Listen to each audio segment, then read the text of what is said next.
made to worship. I was made to bless your name.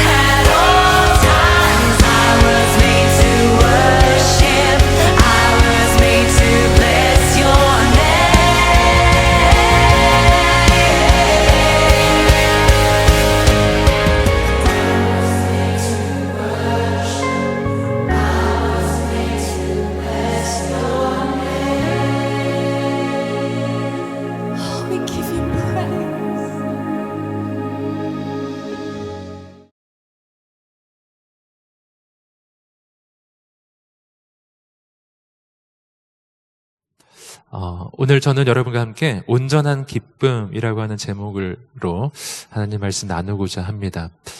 인생의 목적이 무엇이냐라고 물어본다면 많은 사람들이 행복이라는 답을 할 것입니다. 행복을 위해서 난 공부도 하고 또 돈도 벌고 또 인생의 계획도 세운다라는 것이죠. 그 행복을 조금 다른 말로 표현해 보자면 기쁨이라고 할 수도 있을 것 같아요. 내가 행복할 때 느끼는 감정, 기쁨이라는 감정이에요. 기쁨이라는 감정을 내가 느낄 때 바로 내 인생의 행복한 순간이 되는 것이죠. 기독교는요, 여러 가지 말로 표현해 볼 수 있는데, 이렇게 표현해 볼 수 있습니다. 기쁨의 종교, 기쁨의 종교.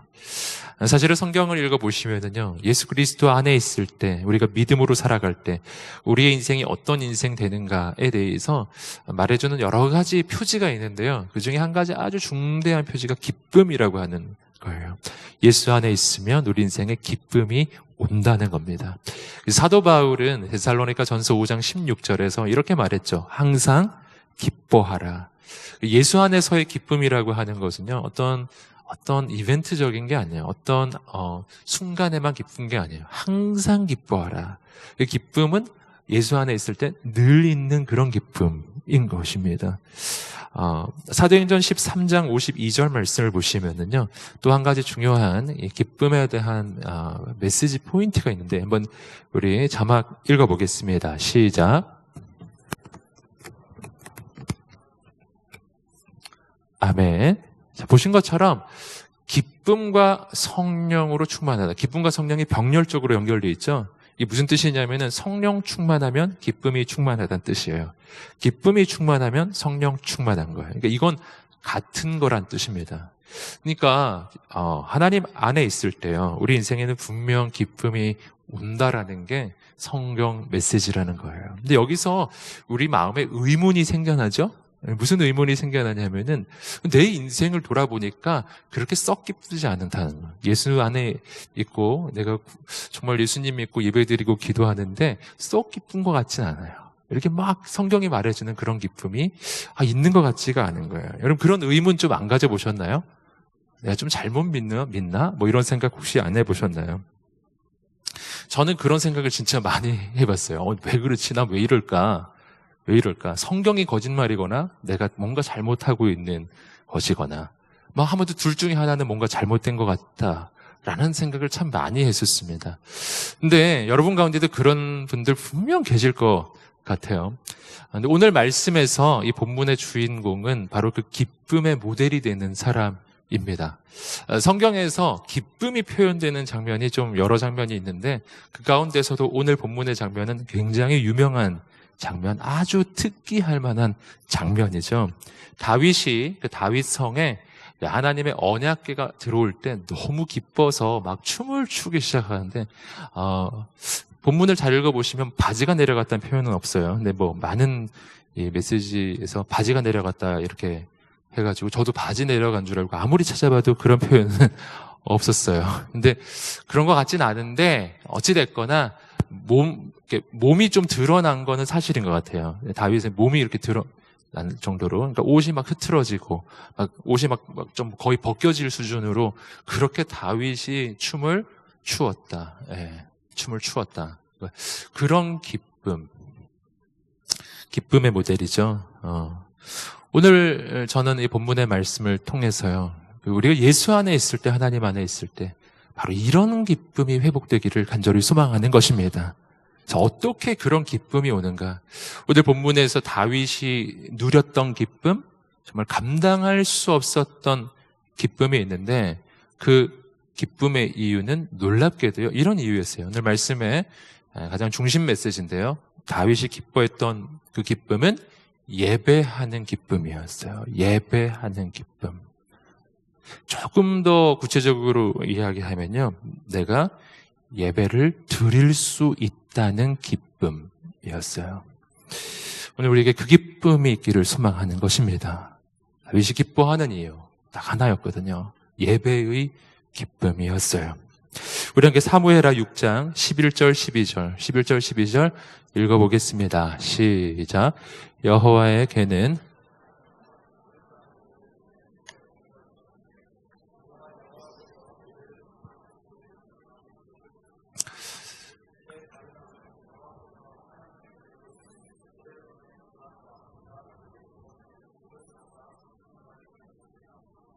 그러자 다윗이 기뻐하면서 내려가 오벳에돔의 집에서 하나님의 궤를 모셔다가 다윗성에 두었습니다. 자, 오늘 본문의 이 사건의 시작이 되는 장면인데요. 이런 장면입니다.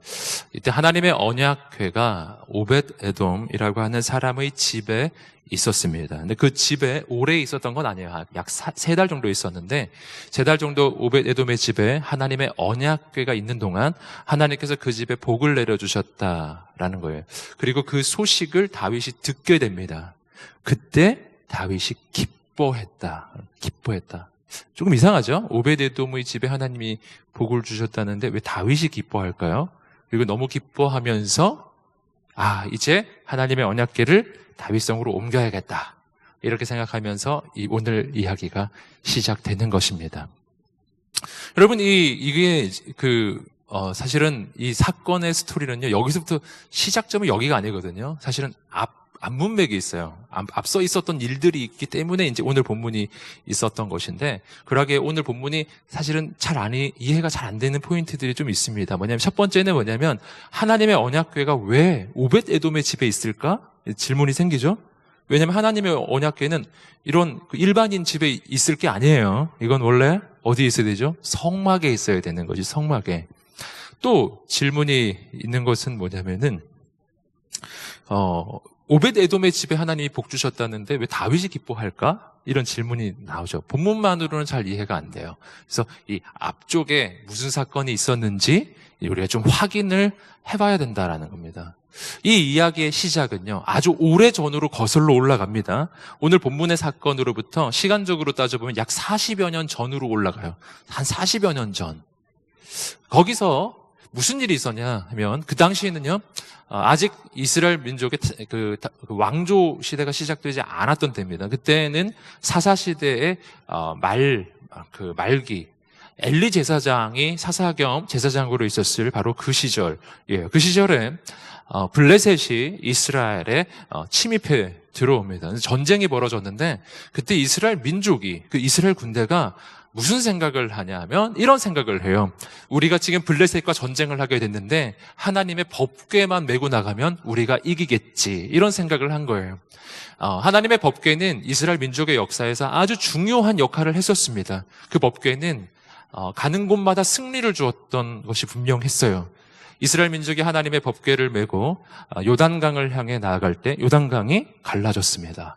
하나님의 법궤를 둘러매고 이스라엘 민족이 여리고성을 돌기 시작할 때요, 그때 여리고성이 무너져 내렸어요. 이스라엘 민족의 광야의 여정, 그리고 약속의 땅에서의 이 정복 전쟁의 여정에서 바로 이 하나님의 법궤는 중심에 있었고 선두에 있었던 것이었어요. 분명 이스라엘 민족은 그것을 알았고 기억했을 것입니다. 그렇기 때문에 블레셋과의 전쟁 가운데 이 하나님의 법궤를 메고 나가야겠다, 이런 생각을 했던 것이죠. 여러분, 이거 되게 신앙적인 생각 같지 않습니까? 근데 그 말씀을 보면요, 어떤 일이 벌어지냐면 이스라엘 민족이 그렇게 철석같이 믿고 나갔던 그 하나님의 법궤, 그거 메고 나갔는데 그 전쟁에서 패배합니다. 아주 처절하게 패배해요. 아주 큰 패배를 당하고 심지어는 그들이 그렇게 의지했던 하나님의 법궤마저도 빼앗기는 일이 일어납니다. 왜 그런 일이 일어났을까요? 이게 이제 이 하나님의 법궤가 원래 원위치 성막에 있어야 할 법궤가 지금 자리 이동을 하게 된 첫 그 스타트인데요. 왜 그런 일이 일어날까? 분명 하나님의 법궤를 메고 가면 이길 줄 알았는데 왜 지는 것이었을까요? 그 까닭은요, 그 당시에 이스라엘 민족이 무엇이 본질인지를 몰랐기 때문입니다. 그 법궤에 문제가 있었던 것이 아니라 이스라엘 민족의 신앙에 문제가 있었던 것인데, 그게 뭐냐면 어디에 능력이 있는가 하는 거예요. 법궤에 능력이 있는 것일까요? 그렇지 않죠? 여러분, 하나님의 법궤를 메고 나갔을 때 능력이 나타났던 까닭은 그 법궤가 하나님의 임재의 상징이기 때문이에요. 그 법궤를 메고 나갈 때 거기에 하나님이 함께 하셨기 때문에 능력이 있었던 것입니다. 그 법궤에 능력이 있는 게 아니라 거기 함께 하시는 하나님께 능력이 있었던 거예요. 그런데 이스라엘 민족은 시간이 지나면서 차츰차츰 하나님이 아니라 법궤를 주목하게 된 거예요. 법궤만 있으면 하나님의 기적이 나타나겠지, 이렇게 생각한 거예요. 여러분, 하나님이 함께 하시지 않으면 법궤는 그냥 상자에 불과한 것입니다. 능력이 없는 거예요.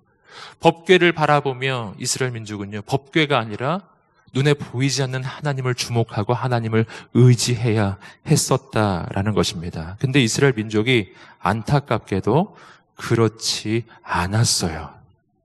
여러분, 예배에서 중요한 건 뭘까요? 예배의 형식이 아니라 예배에 임하시는 하나님이십니다.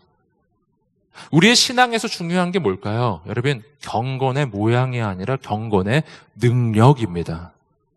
내가 예배에 왔다는 것이 중요한 게 아니라 이곳에 임하시는 살아계신 하나님을 만나는 것이 중요한 것입니다. 만약 하나님 만나지 않으면요, 내가 하나님 경외하는 예배자의 마음이 없으면 예배의 형식은 그냥 형식에 불과해요. 난 그냥 어떤 행사에 참여한 거 비슷한 거예요. 여러분, 신앙생활을 오래 하면요, 어느덧 이스라엘 민족같이 됩니다. 하나님의 임재가 아니라 예배의 형식을 주목하기 시작해요. 예배에 와서 내 마음이 어떻든 예배자의 마음이 있든 없든 관계없이 여기 왔다는 것으로 그냥 만족하는 거예요. 여러분, 혹시 그렇지 않나요? 오늘 우리가 하나님을 주목하게 되시기를 주님의 이름으로 축복합니다. 하나님의 메시지는 또 한 가지가 있었는데, 그것은 뭐냐면 너희가 정말 하나님을 의지하느냐 하는 것입니다. 말씀해 드렸던 것처럼 이스라엘 민족이 의지해야 할 것은 법궤가 아니라 하나님이셨어요. 하나님, 그분을 바라보아야 한다는 것입니다. 그렇게 하나님을 바라본다는 것은요, 하나님이 내 인생의 주인 되는 것이었어요. 그런데 우리가 법궤만 메고 나가면 우리가 승리하겠지라고 하는 이 생각 속에서 하나님은 어느 위치에 있는지를 한번 생각해 보세요.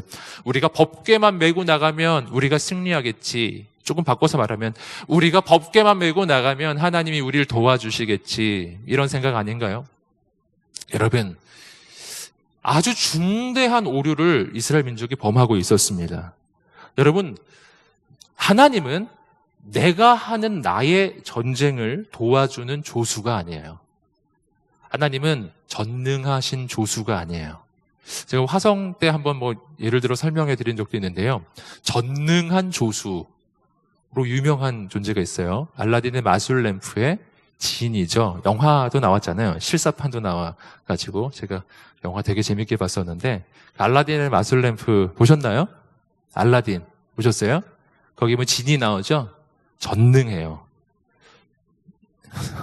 소원을 말하면 다 들어줘요. 전능해요. 하지만 내 종이에요. 그 마술 램프를 들고 있는 사람의 종인 거예요. 전능한 종. 네. 여러분, 우리가 신앙생활을 할 때요, 하나님을 우리가 그렇게 생각할 가능성이 있습니다. 나는 하나님이 전능하기를 원해요. 하지만 나의 조수이길 원하는 거죠. 전능한 조수. 얼마나 좋아요? 내가 원하는 대로 다 해주는. 내가 소원만 말하면 다 들어주는 거예요.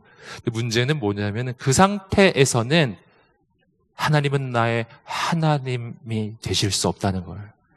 하나님이 어떻게 내 종인가요? 여러분, 하나님과 나 사이의 관계에서 중심은 내가 아니라 하나님이십니다. 그러니까 어떤 구도가 돼야 되냐면 나의 전쟁을 위해서 하나님이 날 도와주시는 게 아니고 뒤집혀야 돼요. 하나님의 전쟁을 위해서 내가 쓰임 받는 것입니다. 그러면 백전백승할 것입니다.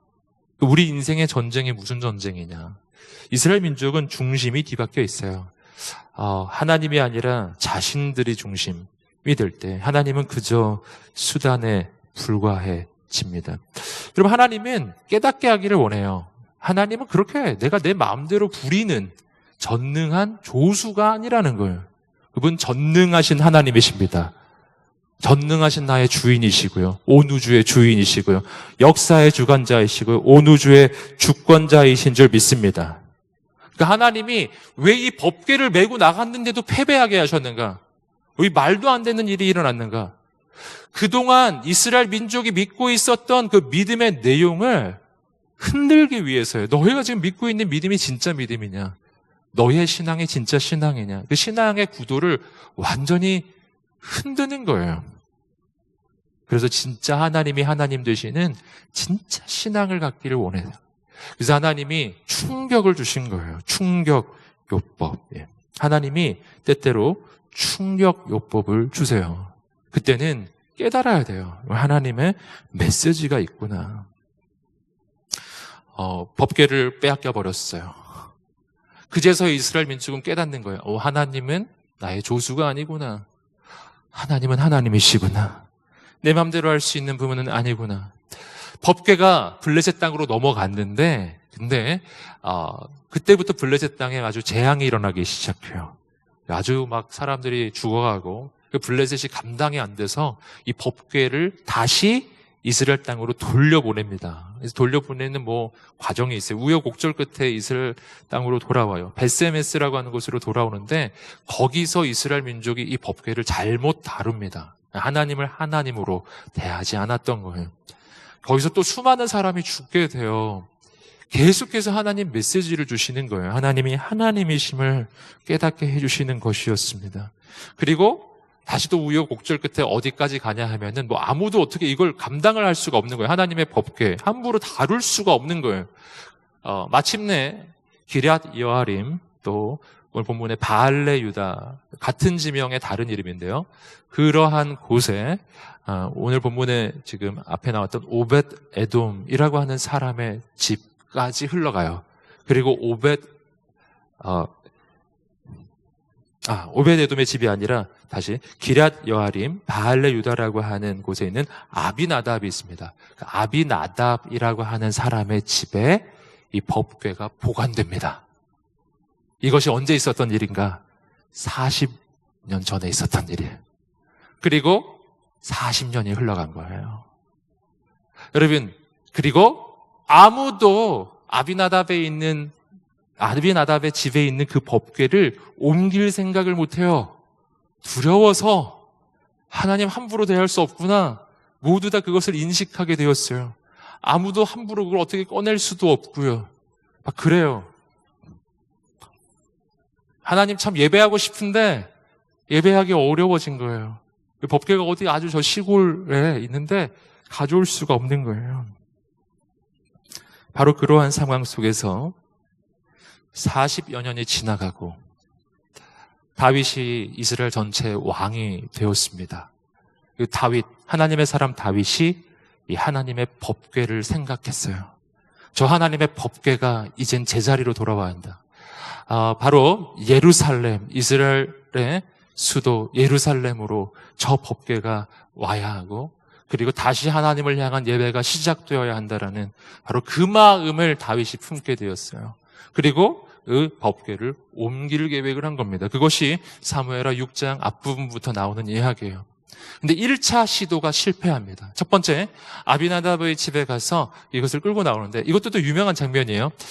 아시죠? 처음에 1차로 법궤를 끌고 나오는데, 처음에는 그냥 메고 나온 게 아니라 수레로 끌고 나옵니다. 근데 우사와 아효, 아비나답의 집에 두 아들이 끌고 나오는데, 근데 우사라고 하는 사람 아시죠? 수레가 덜컹 할 때 이 법궤를 이렇게 붙잡다가 죽어요. 예. 그래서 아니 우사가 그렇게 잘못했나 우리가 좀 많이 생각하잖아요. 근데 가장 심대한 잘못은 사실은 다윗에게 있었던 것이죠. 뭐냐 하면 하나님의 법궤는요, 그 율법에 의하면 반드시 어깨에 매게 돼 있어요. 반드시 메고 가요. 사람이 메고 가는 거예요. 아무나 매는 게 아니에요. 레위인이 그 어깨에 그거 메고 가야 하는 거예요. 그런데 그렇게 하지 아니하고 수레로 옮긴 거예요. 이것은 인간의 편의에 의한 것이거든요. 역시 인간 중심이죠. 그렇게 법궤를 대할 때 여러분 사람이 우사가 죽게 되었습니다. 그리고 가다가 멈춰버린 거예요. 어디서? 오늘 본문 앞에 나왔던 바로 가드 사람 오벳 에돔이라고 하는 사람 집에 다시 거기에 법궤가 멈춥니다. 다윗이 그때 이렇게 말했어요. 사무엘하 6장 9절 10절. 사무엘하 6장 9절 10절입니다. 읽어보겠습니다. 시작. 다윗은 그날 여호와를 두려워해 말했습니다. 그는 여호와의 궤를 자기가 있는 다윗성으로 모셔오려 하지 않았습니다. 그것을 가드 사람 오벳 에돔의 집으로 모셔드리겠습니다. 이거를 모셔드릴 수가 없는 거예요. 함부로 대할 수가 없는 거예요. 하나님이 다윗에게 계속 메시지를 주시는 거예요. 하나님은 하나님이시다. 너의 인생의 하나님은 하나님이시다. 하나님은 하나님이 되셔야 한다. 예배의 중심은 하나님이시다. 예배는 나를 위한 것이 아니라 하나님을 위한 것이 되어야 한다. 예배는 나의 만족을 위한 것이 아니라 하나님의 만족을 위한 것이다. 예배의 중심은 하나님이시다. 이것을 하나님이 다윗에게 끝없이 이스라엘 민족에게 끝없이 하나님 되심을 지금 말씀해 주고 계신 것이었습니다. 그리고 이어지는 본문이 오늘 본문이에요. 3달이 지나갔어요. 그 3달 동안 다윗이 뭐 했겠어요? 뭐가 잘못됐을까? 묵상하고 기도했을까요? 깨달았어요. 뭐가 잘못됐는지. 내가 정말 하나님을 함부로 대했다라는 것을, 하나님을 하나님으로 대하지 아니하고 나의 수단으로 대하고 조수로 대했다는 것을 깨닫기 시작해요. 마음을 고쳐먹기 시작해요. 그러던 중에 오늘 본문의 사건이 일어난 것입니다. 자, 오늘 말씀 다시 읽어보겠습니다. 사무엘하 6장 11절 12절입니다. 시작. 여호와에게는 3달 동안 가드 사람 오벳 에돔의 집에 머물러 있었는데 그동안 여호와께서 복을 주셨습니다. 그때 다윗 왕은 여호와께서 하나님의 궤로 인해 오벳 에돔의 집안과 그가 가진 모든 것에 복을 주셨다 하는 말을 듣게 됐습니다. 그러자 다윗이 기뻐하면서 내려가 오벳 에돔의 집에서 하나님의 궤를 모셔다가 다윗성에 두었습니다. 자, 11절 12절 말씀을 보시면은 그 다윗이 기뻐해요. 오벳 에돔의 집에 하나님 복 주셨다는 말을 듣고 기뻐해요. 여러분 이제 왜 기뻐했는지 아시겠어요? 왜 기뻐했는지 아시겠어요? 하나님께서 오벳 에돔의 집에 언약궤가 있을 때 거기 재앙을 주신 게 아니라 복을 내려주셨다는 말은요, 이제 하나님의 사인이 온 거예요. 자, 이제 지금이 바로 이 하나님의 언약궤가 다윗성 예루살렘으로 옮겨갈 수 있는 때이다. 하나님께서 다윗성으로 이 언약궤를 옮겨가는 것을 허락해 주셨구나 하는 것을 다윗이 깨달은 거예요. 너무나 기뻤던 거예요. 그것이 너무나 기뻤던 거예요. 여러분,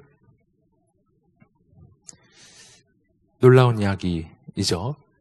2번째 시도, 이제 하나님의 법궤를 옮기려고 했던 첫 시도는 실패했고요. 2번째 시도를 합니다. 오늘 말씀이 그 2번째 시도예요. 오늘 말씀 자세히 나오지 않지만 이 부분을 조금 자세히 묘사하는 곳이 있어요.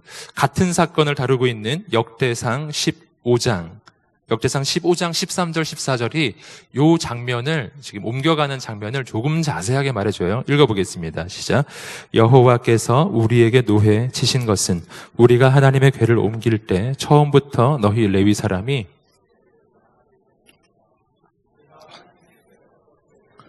여호와께 그 방법을 먼저 물어보지 않았기 때문이다.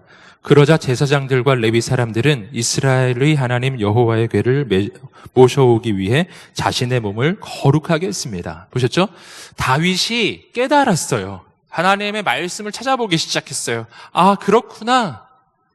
이 하나님의 법궤는 매야 되는 거구나. 레위 사람이 매야 되는구나. 그 말씀대로 하기 시작했어요. 그렇게 준비하기 시작했어요. 두 번째는 그렇게 하나님의 말씀대로 옮기신 것입니다.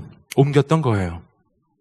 그렇게 매어 옮겨가면서 마음을 다해 하나님께 예배하기 시작해요. 사무엘하 6장 13절부터 15절입니다. 13절부터 15절 읽어보겠습니다. 시작.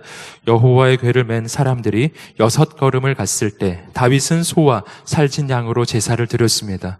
다윗은 배에 보슬 입고 여호와 앞에서 온 힘을 다해 춤을 추었습니다. 다윗과 이스라엘의 온 집들이 나팔을 불고 환호하며 여호와의 궤를 모셔왔습니다. 보셨죠? 여러분, 첫 번째 궤가 옮겨지는 그 시도, 실패한 시도 때는 다윗이 이렇게 하지 않았어요.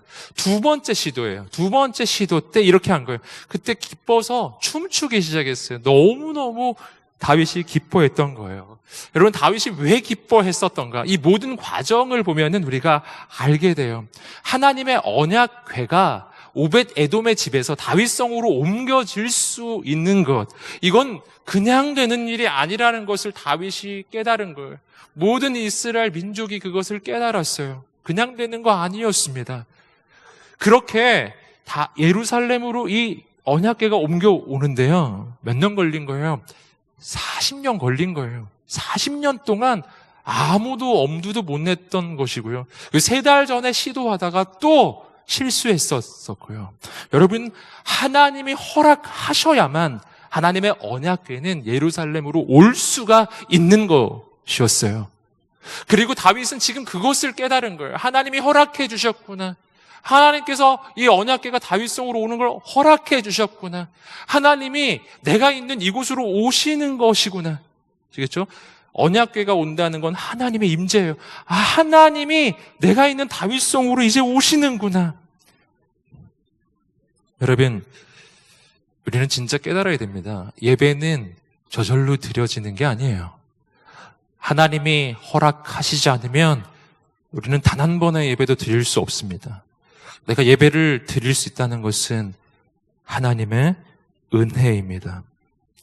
다윗의 감격이 바로 여기에 있는 거예요. 40여 년 만에 그 언약궤가 다윗성 예루살렘성으로 돌아오면서 드디어 하나님께 온전하게 예배드릴 수 있게 되었다는 이 사실이 다윗이 너무나 감격하고 너무나 감사한 거예요. 하나님 감사합니다. 내가 오늘 예배드릴 수 있는 것이 감사합니다. 오늘 예배드릴 수 있게 된 게 너무 감사합니다. 다윗은 하나님이 자신에게 뭘 주셨기 때문에 감사하는 게 아니라 그냥 하나님께 예배할 수 있는 게 너무 감사하고 허락해 주신 게 너무 감사하고 지금 아무 이상 없이 하나님의 궤가 지금 옮겨지고 있다는 사실이 너무 감사한 거예요. 여러분, 오늘 우리가 예배를 드릴 때요, 우리에게 그런 감격 있게 되기를 간절히 소망합니다. 가끔 그 커플 매칭 그 프로그램이 TV에서 하지 않습니까? 가끔 이제 보면은 아주 똑같은 그 장면이 좀 반복되는 게 있는데 뭐냐면 그 커플 매칭 그 프로그램의 맨 끝은 그거 아닙니까? 항상 그거잖아요. 여자분들이 쭉 서 있으면은 남자분들이 이쪽에 쭉 서 있고 자기가 마음에 드는 이제 그 여자분에게 가는 거죠. 꽃을 들고 보통 가더라고요. 꽃을 들고 이렇게 가요. 뒤돌아 서 있는 그분 뒤에 서면은 이제 그 여성분이 뒤로 딱 돌아보고, 아, 이 사람이 왔구나. 이렇게 보고서 어떤 거예요? 꽃을 이렇게 딱 내밀면 어떻게 되는 거예요? 그 여자분이 그 꽃을 받으면 매칭이 되는 거잖아요. 그렇죠? 네. 그런 거 보셨어요? 네. 네. 그럼 보면, 진짜 신기한 게 있는데요. 이렇게 꽃을 주잖아요? 그때 이 여자분이 그 꽃을 딱 받잖아요? 누가 기뻐하죠? 남자가 기뻐해요. 네. 그래요, 여러분. 이제, 근데 사실은 합리적으로 생각해보면 이상한 거예요. 왜냐면, 남자가 지금 꽃을 들고 왔죠? 지금 꽃 사려고 돈 들었을 거 아니에요. 그러면은, 누가 돈 썼어요? 남자가 돈 썼잖아요. 그럼 꽃을 줬잖아요. 그러면은 뭘 이렇게 줬는데, 여자분이 이걸 받았잖아요. 그러면은 누가 좋아해야 돼요? 받은 사람이 좋아야 되잖아요. 그렇죠? 선물을 주면 원래 받으면 좋은 거 아니에요. 그런데 아니라니까요. 준 사람이 기뻐해요. 어느 때? 그걸 그 여자분이 받아주었을 때, 받아준 게 너무 기쁜 거예요. 받은 사람보다 준 사람이 너무 기쁜 거예요. 뭐죠? 그가 나를 받아주었다는 게 너무 기쁜 거예요. 여러분, 예배가 그런 거라는 거예요. 예배가 그런 거예요. 하나님께 우리가 예배를 드릴 때 내가 예배를 드려서 하나님이 물론 기뻐하실 거예요. 하지만 우리 안에 이런 기쁨이 있어야 돼요. 내가 하나님 앞에 예배를 드렸는데 하나님이 이 예배를 받아주셨을 때 이것이 내게 너무 기쁨이 되는 거예요. 오, 하나님이 받아주셨네, 이런 거예요. 남자가 여자에게 선물을 여자가 받아준 게 너무 받아준 것이 기쁜 것처럼 마치 그런 거 비슷한 거예요. 여러분, 내가 예배할 수 있는 게 그래서 너무 감사한 거예요. 작년 저는 추석에 다리를 다쳤었습니다. 보셨는지 모르겠는데 제가 한동안 이 목발 짚고 다녔거든요. 네, 한 달은 약간 반기부스도 하고 다녔고요. 보셨나요? 네, 이렇게 보조기 달고 다니는 거 봤어요? 제가 보조기 달고 다니는데 어떤 청년들이 말하더라고요. 보조기 너무 멋있어요. 막 와우, 막 너무 멋있어요. 막 아이언맨 같아요. 막 이러고. 예, 그래서 막 제가 그냥 계속 하고 다닐까 이 생각을 했었어요. 근데 다리를 다쳤었습니다. 그 병명이 뭐냐면 후방 십자인대 파열이었어요. 별로 안 놀라시는데 굉장히 심각한 부상이었어요. 그게 운동선수로 보면은요, 그거 하면은 그냥 은퇴라 그러더라고요. 은퇴. 그냥. 네, 다행히 제가 운동선수가 아니라서 다행이죠. 아무튼 다치고 나서 즉시 어떻게 됐냐면은 2주 동안 설교를 쉬었어요. 잘 모르셨죠? 그리고 주일 설교 2번 쉬고 화요 성령 집회 설교는 1달 쉬었어요. 그리고 양재이부 제가 설교하잖아요. 근데 양재이부 설교도 1달 쉬었어요. 그냥 자동으로 쉬게 되더라고요. 예, 설교를 못 하게 됐었어요. 목사가 설교를 못하게 되면 어떤 느낌이 들까요? 와, 너무 좋겠다, 막 그럴까요? 여러분, 그게 아니에요. 제가 그때 가슴 깊이 깨달았던 게 있어요. 그때 저 여우사 담당이니까 여우사 오후 4시에 예배잖아요. 4시에, 내가 분명히 교회에 있어야 될 시간인데, 의사 선생님이 움직이지 말고 가만히 있으라고 하니까 집에 앉아 있었거든요, 이렇게.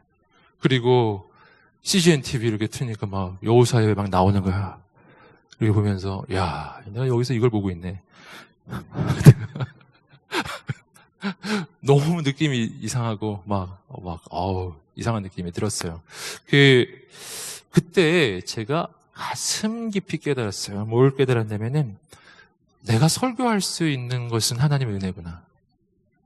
내가 설교하는 게 힘들고 어려운 의무가 아니라 이 은혜구나.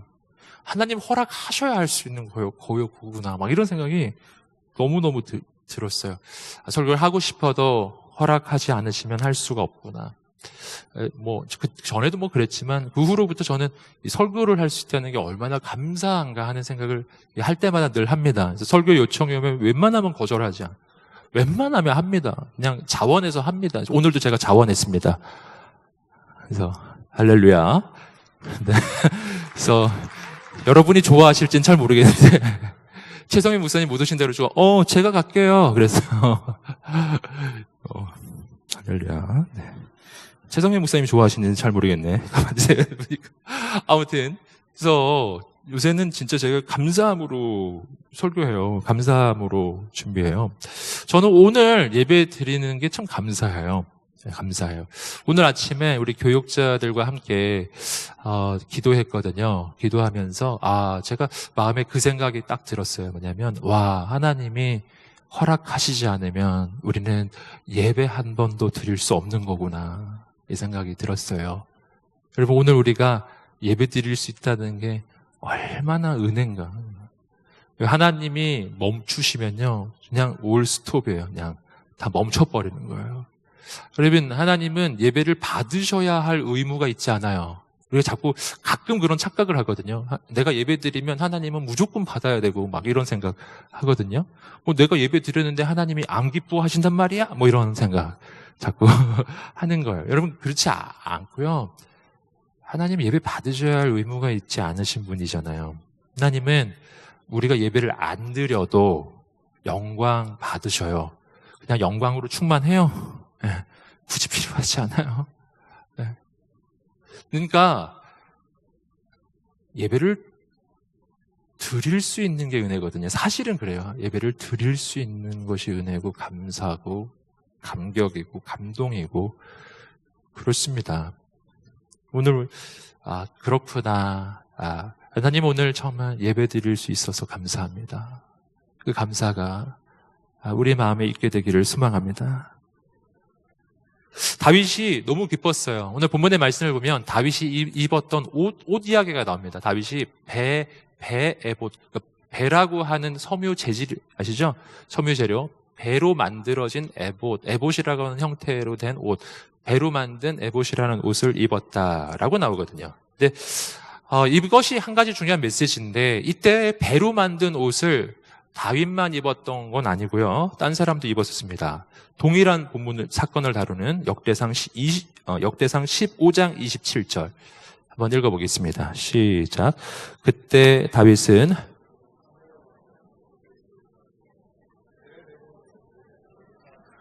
노래하는 사람이나 성가대를 지휘하는 그나냐도 모두 고운 삼배옷을 입었습니다.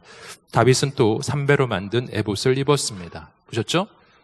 배로 만든 옷을 입은 사람은 다윗만이 아니었어요. 사무엘 하에는 안 나오는데 역대상에는 나옵니다. 누가 입었다고요? 레위 사람들이 입었고 노래하는 사람들이 입었고 성가대 지휘자가 입었대요.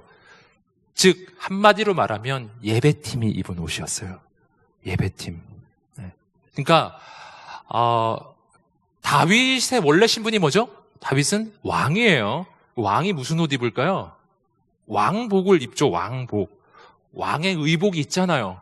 어느 나라나 왕은 의복이 있는 거예요. 왕의 의복. 그런데 지금 이 순간만큼은 다윗이 뭘 입었다고요? 배로 만든 에봇을 입었는데 이것은 예배팀이 입는 옷이었다라는 사실이에요. 왕의 옷을 벗어버리고 예배팀의 옷을 입었다는 거예요. 이 순간만큼은 다윗은 이 나라의 왕으로서 이곳에 간 게 아니에요. 이 순간만큼은 다윗은 하나님 앞에 예배자로 선 것입니다. 메시지입니다, 여러분. 여러분, 왕은 춤추지 않아요. 여러분, 한번 생각해 보세요. 왕이 나오는 영화 한번 생각해 보세요. 뭐가 됐든지, 세종대왕이 됐든, 한번 생각해 보세요. 이집트 왕자가 됐든지, 왕이 나오는 영화 중에서 왕이 춤추는 거 보셨어요? 그렇지 않아요. 왕은 춤추지 않아요. 그 대신 뭐 하죠? 보통 춤추는 걸 관람해요. 왕이 이렇게 앉아있으면 댄서들이 앞에서 막 춤추면은 왕은 관람하는 거예요. 그런데 오늘 본문의 말씀은 그 구도가 뒤집혀 있는 거예요. 왕의 자리에서 내려와서 예배팀의 옷을 입고서 춤을 추기 시작한 거예요. 이건 무슨 뜻이냐면은 다윗이 하나님 앞에서 고백하는 거예요. 하나님, 제가 왕이 아닙니다. 하나님이 왕이십니다. 이 나라의 왕은 하나님이십니다. 여러분, 그 고백이 있는 거예요. 그리고 이스라엘은 정말 그런 나라입니다. 하나님이 이 나라의 왕이십니다. 그때 다윗은 춤출 수가 있게 돼요. 여러분, 왕은 춤추지 않아요. 사실은 조금만 나이가 있어도요, 조금만 사회적 지위가 있어도요, 사람들 앞에서 춤추기 쉽지 않아요. 보통 뒷짐지고 이렇게 보는 거죠. 이게 어린 것들이 춤추는 거지. 이렇게 여러분도 그럴 텐데요. 여기서 조금 대학교 한 4학년 되면 움직이시나요? 이렇게 좀 뒤에서 이렇게 아유 그래 어린 것들이 해야지 이렇게 그러지 않나요? 그렇잖아요, 여러분. 원래 나이가 이렇게 올라가면 그렇잖아요. 초등학교도요 똑같아요. 초등학교 6학년쯤 되면은요 뒷짐지고 있는 거예요. 이 어린 것들 이렇게 보는 거지.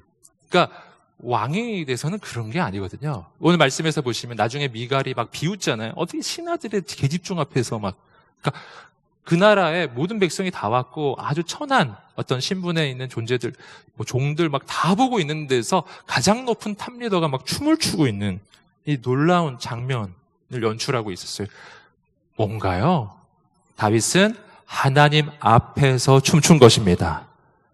그러니까 하나님 앞에서는 나도 똑같은 예배자다라는 겁니다. 이 장면을 다윗의 아내 왕비였던 미갈이 마음속으로 비웃어요. 사무엘하 6장 16절 말씀 읽어보겠습니다. 16절입니다. 시작. 여호와의 개가 다윗성에 들어올 때 사울의 딸 미갈이 창문으로 내다보고 있었습니다. 미갈은 다윗 왕이 여호와 앞에서 껑충껑충 뛰며 춤추는 것을 보고 마음속으로 비웃었습니다. 비웃었어요. 어디서? 자기 방에서 창문을 통해서 관람을 하고 있었습니다. 미갈은 안 좋은 예배자의 모델이고요. 다윗은 아주 탁월한 예배자의 모델입니다. 어떻게 다른지를 보세요. 미갈은 예배를 구경했고 다윗은 예배를 드렸어요.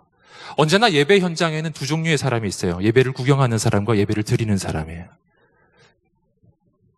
여러분은 어떤 분이신가요? 구경하고 계신가요? 예배를 구경하는 사람은 늘 평가하게 돼 있어요. 오늘 찬양팀 잘하네, 못하네, 음정이 틀렸네, 이런 이제 평가. 오늘 설교가 뭐 재밌네, 졸리네, 자야지, 이런 평가를 하게 돼 있어요. 여러분, 예배자는 평가하는 게 아니에요. 우리는 이 사실을 꼭 알아야 됩니다. 이렇게 서 있으면 우리가 예배 드릴 때 자꾸만 착각하는 게 있어요. 이 구도가 무슨 구도냐면 여기가 관객석이고 이쪽이 무대가 되기 때문에 관객은 무대 위에서 뭔가를 하는 사람을 관람한다 라고 자꾸 생각이 무의식적으로 들어요. 그래서 우리가 흔히 예배에 대해서 이렇게 말하잖아요. 예배를 본다. 나 오늘 예배 봤어? 이거랑 비슷한 표현이죠. 나 오늘 영화 봤어? 비슷한 표현이죠. 예. 예배는 보는 게 아니에요. 예배는 드리는 거예요. 우리가 그 말씀 듣기 전에 같이 찬양하잖아요. 그 찬양할 때 우리가 보기에는 앞에 서 있는 찬양팀만 찬양팀이죠. 하지만 하늘에 계신 하나님께서 이 장면을 보고 계시면 어떻게 보일까요? 우리 모두 찬양팀이에요. 여기 있는 사람 모두 하나님께 찬양하는 찬양팀이거든요. 우리가 이곳에서 있으면 무대에 서 있는 콰이어만 콰이어로 보여요. 오늘 콰이어 잘하네, 뭐 이런 생각하죠. 아니에요. 하나님의 눈으로 보면 우리 모두 콰이어예요. 우리가 오늘도 말씀 듣기 전에 약 15분에서 20분 찬양했잖아요. 하나님께 드리는 찬양이었습니다. 그냥 함께 흥을 돋우는 찬양이 아니고 하나님이 들으시는 찬양. 우린 모두 성가대, 우린 모두 찬양팀, 우린 모두 예배팀이에요. 예배는 구경하는 게 아니에요. 드리는 거예요. 또 한 가지, 미갈은 사람을 보고 있어요. 하지만 다윗은 하나님을 보고 있어요. 이것이 아주 중요한 차이거든요. 미갈은 사람을 보고 있어요.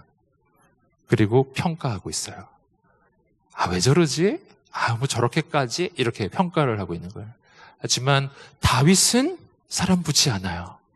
사람들이 나를 어떻게 보든 어떻게 평가하든 뭐라고 하든 멸시를 하든 뭐라고 하든 상관없이 난 하나님 앞에서 예배하는 것입니다. 예배는 하나님께 드리는 것입니다. 미갈은 다윗에게 핀잔을 줍니다. 좀 내려오시면 사무엘하 6장 20절 읽어보겠습니다. 시작. 다윗이 자기 가족을 축복하려고 집에 돌아왔습니다. 그때 사울의 딸 미갈이 나와 다윗을 맞으며 말했습니다. 신하의 계집종들 앞에서 몸을 드러내시다니요.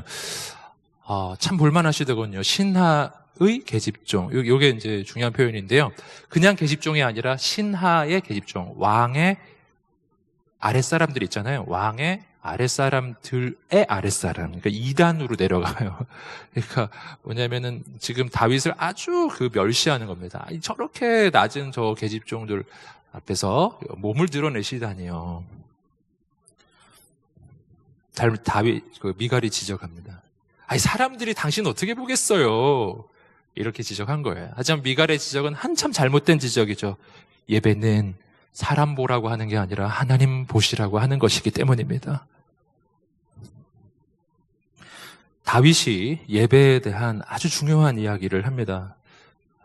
사무엘하 15장 21절 22절 이것이 예배의 본질이고 정의예요. 함께 읽어보겠습니다. 시작. 다윗이 미갈에게 말했습니다. 나는 하나님 앞에서 그렇게 춤춘 것이요. 그분이 당신 아버지와 당신 집안 대신 나를 선택해 여호와의 백성 이스라엘의 통치자로 세우셨으니 나는 언제든 여호와 앞에서 기뻐 뛸 것이요. 내가 이것보다 더욱 채통 없이 행동해 스스로 낮아져도 당신이 말한 그 계집종들은 나를 우러러 볼 것이요. 나는 하나님 앞에서 춤춘 것이요. 예배 본질이에요. 누구 앞에서요? 하나님 앞에서 한 것입니다. 너무 기뻤어요. 춤을 추었어요. 여기서 조금 생각해 볼 것은 뭐냐면 다윗이 이때 춤출 때요. 억지로 한 게 아니라는 거예요. 이게 되게 중요해요. 억지로 하지 않아요. 분위기를 보니까 다 춤추는 분위기예요. 그러니까 나도 같이 이렇게. 가끔 셀러브레이션 할 때 여러분 그러지 않으시나요? 나 빼고 다 뛰고 있네. 나도 이렇게. 뛰고. 할렐루야. 다윗은 억지로 한 게 아니라 일부러 한 게 아니고요. 막 뛸 수밖에 없는, 너무 기뻐서 막 뛸 수밖에 없는. 여러분 인생에 그런 순간 있었습니까? 혹시 그런 적 있으세요? 제가 보니까 자매들은 좀 자주 그러는 것 같긴 해요. 제가 보니까 자매들은 막 이렇게 뛰고 막 이런 게 있는데 남자들은 좀 잘 안 그러시죠. 남자들. 네. 제가 막 자의로 막 뛰었던 경험을 한번 떠올려 보니까 언제나 이때 기억이 나는데 2002년 그 월드컵이 있었는데 여러분 이제야 뭐 2002년생도 있고 막 그러실 것 같은데 아무튼 2002년 월드컵 때 16강전 한국과 그 이탈리아전이 있었는데요. 제가 그때 신대원생이었어요. 신학대학원생이었는데 그 신학대학원생들이 다 함께 모여서 그 축구 경기를 봤는데 그 후반 아주 맨 끝에 설기현 선수의 동점골이 터졌고 그다음에 연장으로 들어갔는데 연장 후반 거의 끝에 안정환 선수의 역전골이 들어갔어요. 안정환 선수 그 역전골이 딱 들어가는 순간을 저는 진짜 못 잊을 것 같아요. 그 순간 신학대학원생들 아시죠? 다 전도사님들이에요. 그분들이 수백 명이 모여가지고 보고 있었는데 들어가는 순간 다 함께 뛰기 시작하는 거예요. 막 뛰기 시작하는 거예요. 그래서 제가 깨달았어요. 이게 예배구나. 이게 바로 예배야. 아니 저도 뛰더라고요. 저도 그때까지 계속 가만히 앉아 있을 거예요. 근데 몸이 저절로 움직여요. 여러분 다윗이 뛰었던 것이 바로 이런 것이 아니었던가 이런 생각이 듭니다. 우리 예배 이러한 정말 기쁨의 예배가 회복되시기를 주님의 이름으로 축복합니다. 하나님 만나는 것이 너무나 기쁜 기쁨의 예배예요. 2015년이 아니구나. 17년이네요.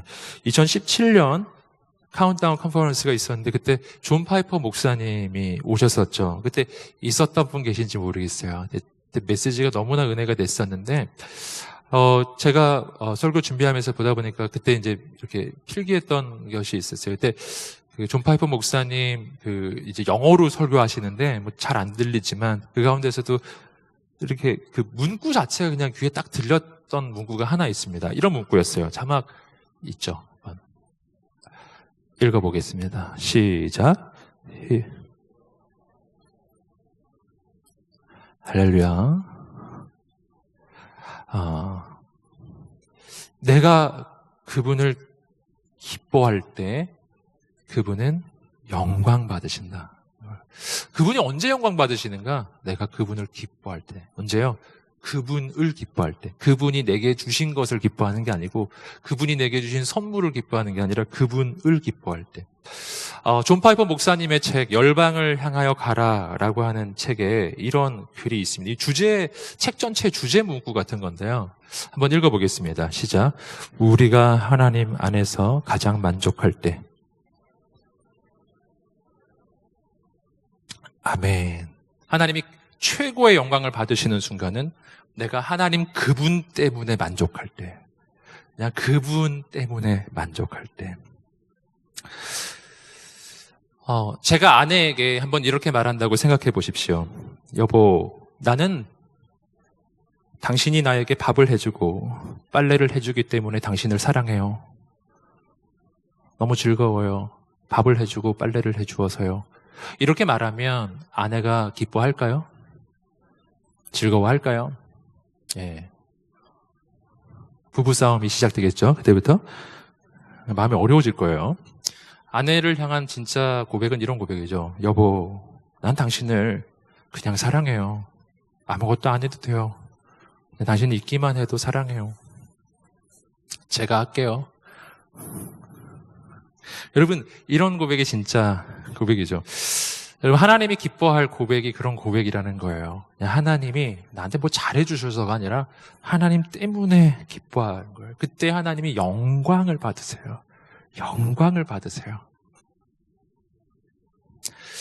마지막으로 제가 여러분에게 나눌 것은, 하지만 우리가 참 깨달을 것이 하나 있는데, 그것은 내가 그렇게 하나님을 기뻐하기 전에 하나님 그분이 나를 기뻐하신다는 거예요.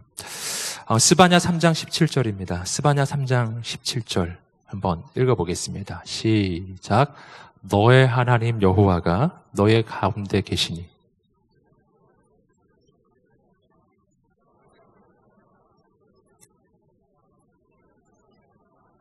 너로 말미암아 즐거이 부르며 기뻐하시리라 하리라. 아멘. 하나님이 나를 기뻐하신다. 여러분, 그래서 기독교가 기쁨의 종교가 됩니다. 하나님은 나를 기뻐하시고 나는 하나님을 기뻐하는 거예요. 예배의 자리는 그런 자리입니다. 내가 하나님을 기뻐하고 하나님이 나를 기뻐하는 거예요. 다윗이 하나님을 만나서 기뻐하고 춤을 출 때, 그 기쁨은 사실은 하나님의 기쁨이었다고 할 수 있습니다. 다윗이 하나님 때문에 너무 기뻐하고 있을 때 하나님도 다윗을 기뻐하고 계셨을 거예요. 아마 이렇게 말씀해 주셨을 거예요. 사랑하는 아들아, 나도 너를 만나기 원했단다. 너무 오랫동안 기다렸단다. 나는 내가 진정으로 나를 찾기를 그렇게 기다렸단다. 오늘 내가 진정으로 나를 기뻐해 주어서 나도 기쁘단다. 다윗이 기뻐할 때 하나님도 기뻐하시고, 다윗이 춤출 때 하나님 어떻게 하고 계셨을까요? 보이지 않지만 하나님도 춤추셨을 것 같아요. 하나님이, 다윗이 하나님을 찾던 것만큼 하나님이 다윗을 찾아주셨을 거예요. 저는 오늘 우리에게 그 기쁨과 그 예배가 회복되기를 소망합니다. 이 시간에 우리가 이 찬양하면 좋겠습니다. 너의 하나님 여호와가 너의 가운데 계시니. 우리 함께 한번 좀 가사를 묵상하면서 이 시간 이 찬양 우리 하나님 앞에 한번 올려드리겠습니다. 너의 하나님 여호와가 너의 하나님 여호와가 너의 가운데 계시니 그는 구원을 베푸실 전능자시라.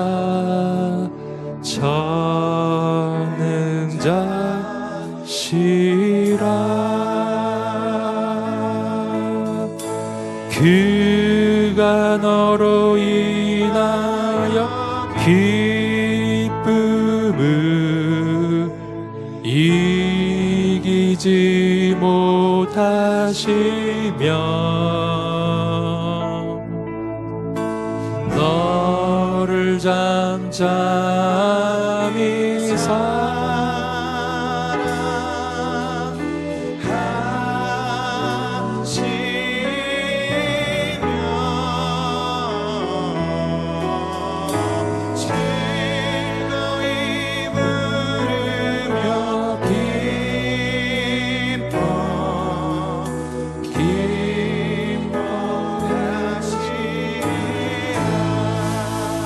이 시간 우리가 다 함께 자리에서 일어나셔서 우리 하나님 앞에 가슴에 손을 얹고 우리를 향한 주님의 그 음성을 묵상하면서 이 찬양을 다시 한번 하나님 앞에 올려드리며 나아가겠습니다. 너의 하나님 여호와가, 너의 하나님 여호와가 너의 가운데 계시니 그는 구원을 베푸실 전능자시라.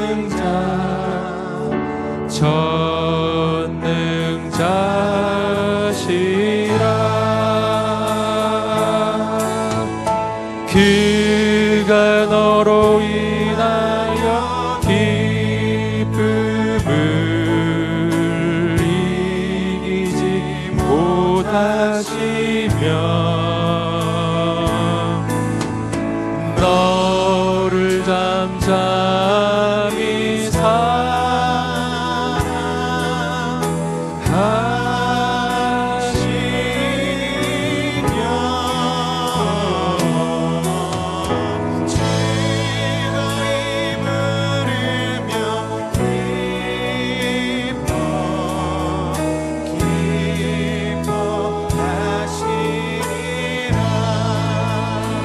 즐거이 부르며 기뻐하시리라. 즐거이 부르며